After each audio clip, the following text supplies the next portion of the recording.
बिस्मिल्लाहिर्रहमानिर्रहीम। इय्याका नअबुदु व इय्याका नस्तईन। मुझे बहुत ही दिल में ठेस पहुंचा है जब उन्होंने कल वक्फ बोर्ड का बिल पास किया गया। इस पे मैं कड़ी शब्दों में मजम्मत करता हूं। अगर कोई भी बिल लाते वो मुसलमानों के खिलाफ लाते हैं। मैं बताना चाहता हूं प्राइम मिनिस्टर ऑफ इंडिया से और गृह मंत्री साहब से, जो जुल्म कर रहे हैं मुसलमानों के साथ, जो खिलवाड़ कर रहे हैं मुसलमानों के साथ, ये हम कभी बर्दाश्त नहीं करेंगे।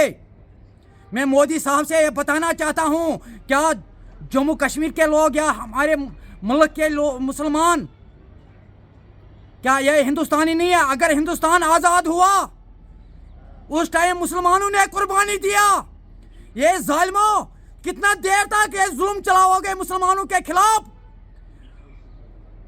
आपका जुल्म मिटने वाला है, ये याद रखना। ज्यादा देर तक टिकने वाला नहीं है। आपको लोगों का आखिरी सांसें चलने वाली है, ये याद रखना।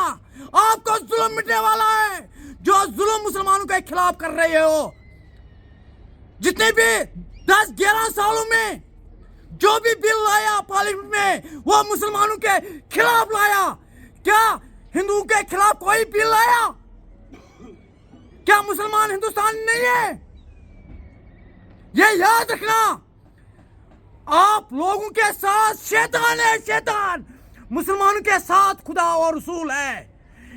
ये याद रखना। एक न एक दिन जब मुसलमान नींद से जागेंगे, आपको अमेरिका भी नजर नहीं आप लोगों को आओगे।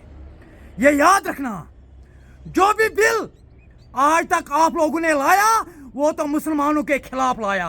एक तो वो क्या नाम है उसका, नीतीश कुमार, दूसरा चिराग पासवान। और चिराग पासवान से मैं बताना चाहता हूं, ये याद रखना, मुसलमान लोग कभी, हिंदुस्तान के मुसलमान, अगर उन्होंने साथ दिया, वो तो मुसलमान नहीं है, वो यहूदियों से बदतर है। अगर आपने उन बेईमानों को साथ दिया, जिन बेईमानों ने उनको साथ दिया इस बिल लाने में, ये याद रखना। अल्लाह ताला, खुदा और रसूल देखता है जितना भी जुल्म करोगे। ये याद रखना, खुदा और रसूल मुसलमानों के साथ है। हिंदुस्तान के मुसलमानों, जाग जाओ, अभी मौका है जागने का।